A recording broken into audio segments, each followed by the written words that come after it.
499 run হয়েছে total 2 innings মিলিয়ে একটি টি-20 ম্যাচে। এছাড়াও প্রথম ইনিংসে ভারত 253 রান করার পর অনেকে আমরা ধরেই নিয়েছিলাম যে হয়তোবা এই ম্যাচটি একতরফা হবে, বা ইংল্যান্ড হয়তোবা পারবে। হয়তোবা কি আমরা ধরে নিয়েছিলাম যে পারবেই না, কারণ ভারতের যে বোলিং, আর ভাই যে যাই বলুন, প্রথম ইনিংসে 253 রান আমি ধরে নিলাম করা যায়, বাট চেসের সময় না এটা খুব কঠিন। কারণ কি, তখন আপনার উপর চাপ থাকে যে আপনার ওই প্রতিপক্ষের যে রান রেট বা রিকোয়ার্ড রেট থাকে সে অনুযায়ী আপনাকে খেলতে হয়। অর্থাৎ আপনি আপনার ইচ্ছার মতো ফ্রিডমলি খেলতে পারেন না। সেক্ষেত্রে অনেক সময় দেখা যায়, মোস্ট অফ দ্য অকেশন, যে টিম যে যারা আপনার ছেলের জন্য যায় তারা কোলাপস করে, অর্থাৎ ব্যাটিং কোলাপস হয় তাদের। কিন্তু ইংল্যান্ডের ক্ষেত্রে আমরা উল্টোটা দেখলাম।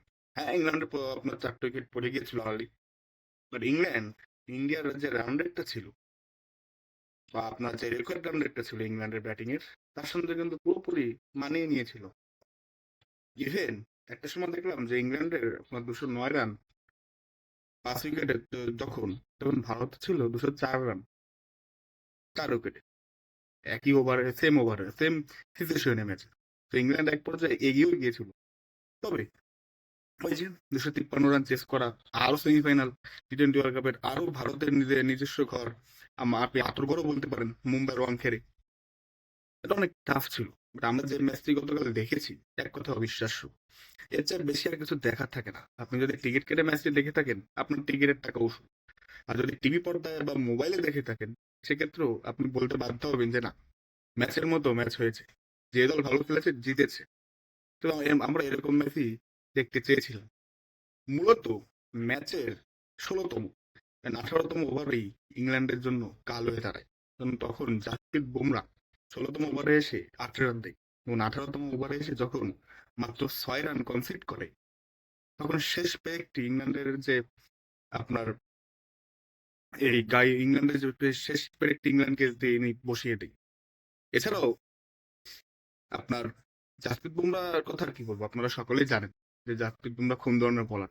গতকাল তিনি, এই যে আমি বললাম, 16তম 18তম ওভার, ভাই প্রতিটা ওভারে তখন ইংল্যান্ডের রেকর্ড রেট হচ্ছে আপনার 13-14 করে, মিনিমাম 13-14 করে। সেখানে আপনি 16 আর 18তম ওভারে ম্যাচের শেষের দিকে সে যদি 8 রান আর 6 রান কনসিড করেন, 2 ওভারে 14 রান, ম্যাচ আর 253 চেস করা যায় না। তারপর জোফরা আর্চার লাস্ট ওভারে আপনার 22 রান নেই শিবম দুবের, সেটা মানে একটা অসাধারণ ইনিংস ছিল। আর একটি বল, একটি শট বলতে পারেন অনেকে।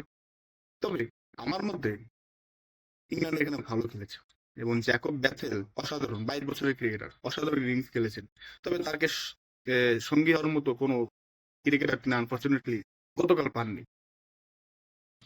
এবং মূলত এর জন্য ইংল্যান্ড এই যে চেষ্টা করতে পারেনি, এটা হতো টি-20 ওয়ার্ল্ড কাপের ইতিহাসে one of the best test. Jos Buttler, Phil Salt, তাদের অফ ফর্ম আপনার কন্টিনিউ রয়েছে। হ্যাঁ, জস বাটলার 25 রান করেছে, something like that, but comfortable ছিল না। আমরা সেই জস বাটলারকে অনেকদিনই দেখি না। আমার দেশের ওপেনারদের মতো হয়ে গিয়েছে, সবসময় of form. Phil Salt water talent, but ওই যে আপনার বায়োলেট্রাল সিরিজ, টি-20 ওয়ার্ল্ড কাপে কিন্তু তিনি ভালো করতে পারেনি।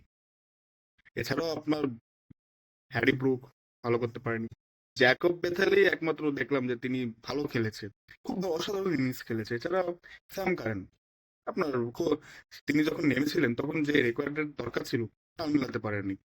সো সবকিছু মিলেই আপনার ম্যাচ শেষে মনে হবে যে যে কত রানই বা হেরেছে, ওরা 253 করেছে আর ইংল্যান্ড করেছে 246, 7 রানই তো। বাট আমরা 16, 18, 19তম ওভারেই বুঝে গিয়েছিলাম যে ইংল্যান্ড এই ম্যাচ হেরে যাচ্ছে।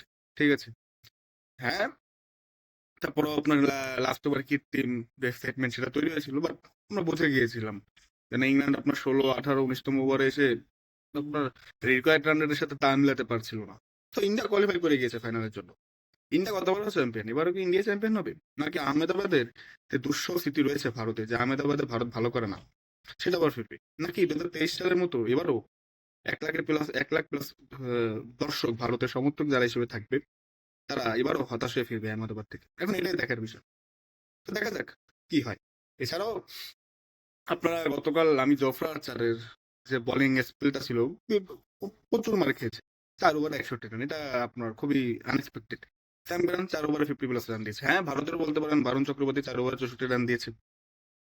ভালো বল করতে পারেনি বরুণ চক্রবর্তী। মিস্ত্রি তার গতকালকে তার মিস্ত্রি হিসেবে কাজ করেনি। আর এছাড়াও সান্দু স্যামসাং এর যে ক্যাচটি আপনার হ্যারি ব্রুক ফেলে দিল ম্যাচের শুরুতেই, সেটা কিন্তু ইংল্যান্ডকে কষ্ট করেছে। হ্যারি ব্রুকের কাছ থেকে আমরা এরকম ফিলিং আশা করি না।